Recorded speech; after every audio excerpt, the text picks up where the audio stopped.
खुला जल। अभ्यास प्रश्न।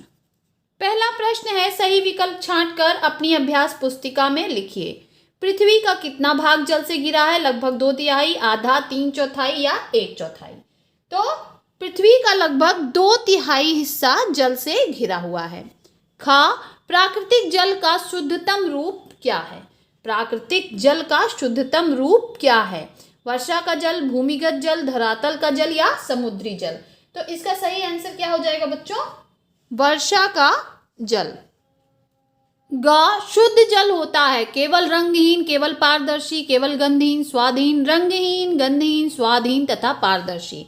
तो ऑप्शन 4 हमारा सही हो जाएगा बच्चों। नेक्स्ट है, जल घोल सकता है केवल ठोस पदार्थ को, ठोस, द्रव एवं गैस को, केवल ठोस एवं द्रव पदार्थ को, केवल द्रव को। तो ये जल आपका ठोस, द्रव और गैस सभी चीजों को घोल सकता है, बशर्ते वो चीजें जल में घुलनशील होनी चाहिए। नेक्स्ट, जल के तलछटीकरण हेतु उपयोग किया जाता है। किसका किया जाता है बच्चों? फिटकरी का। जल के तलछटीकरण के लिए फिटकरी का प्रयोग किया जाता है। दूसरा है, रिक्त स्थानों की पूर्ति अपनी अभ्यास पुस्तिका में कीजिए। का, समुद्र जल का सबसे बड़ा डैश है।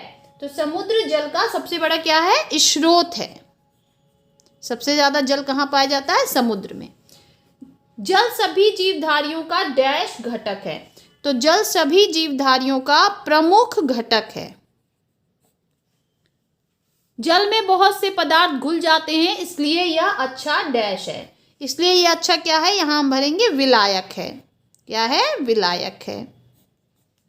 जल की कठोरता उसमें घुले डैश के कारण होती है। जल की कठोरता उसमें घुले लवणों के कारण होती है।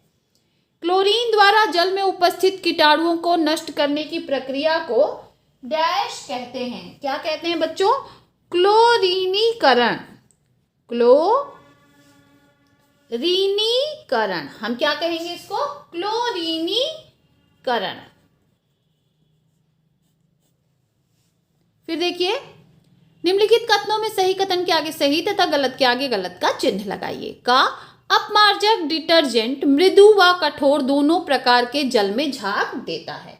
तो ये कथन बिल्कुल सही है बच्चों, तो हम यहाँ पे सही का निशान लगा देंगे। फिर कह रहा है, शुद्ध जल 0 डिग्री सेल्सियस पर जमता है और 100 डिग्री सेल्सियस पर उबलता है। तो ये कथन भी बिल्कुल सही है। कठोर जल कपड़े धोने और औद्योगिक कार्यों के लिए उपयुक्त है। तो ये कथन गलत है। जल की 3 अवस्थाओं, ठोस, जल 3 अवस्थाओं बर्फ, ठोस, जल द्रव तथा जल वाष्प, गैस में पाया जाता है। तो ये कथन तो बिल्कुल सही है बच्चों। चौथे का, जल के 3 भौतिक गुण बताइए। उत्तर, जल के 3 भौतिक गुण निम्नलिखित हैं।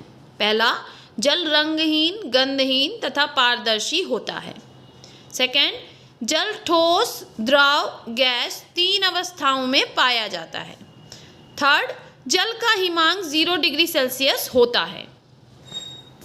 खा, जल में उपस्थित कीटाणुओं को नष्ट करने के लिए किन किन रासायनिक पदार्थों का उपयोग करते हैं। उत्तर, क्लोरीन, पोटेशियम परमैंगनेट व ब्लीचिंग पाउडर। फिफ्थ क्वेश्चन है, कठोर जल व मृदु जल में क्या अंतर है।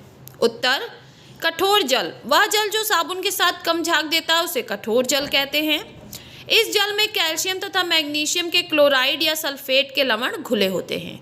जबकि मृदु जल वह जल जो साबुन के साथ अधिक झाग देता है उसे मृदु जल कहते हैं। इसमें घुले हुए लवण स्वास्थ्य के लिए हानिकारक नहीं होते हैं। छठा प्रश्न है, वाष्पन एवं संघनन को परिभाषित कीजिए। उत्तर, वाष्पन द्रव का वाष्प के रूप में परिवर्तन। संघनन जल वाष्प का द्रव जल के रूप में परिवर्तन। सेवेंथ, जल के शोधन की विभिन्न प्रक्रियाओं का वर्णन कीजिए। उत्तर, जल के शोधन की विभिन्न प्रक्रियाएं। पहला, तलछटीकरण। नदी के जल को पंप द्वारा तलछटीकरण हेतु एक टंकी में इकट्ठा किया जाता है। कुछ समय बाद टंकी की तली में निलंबित अशुद्धियां बैठ जाती हैं।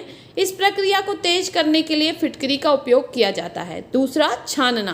तलछटीकरण के बाद जल को कोयला, कंकड़ों और रेत की कई परतों से होकर छानते हैं।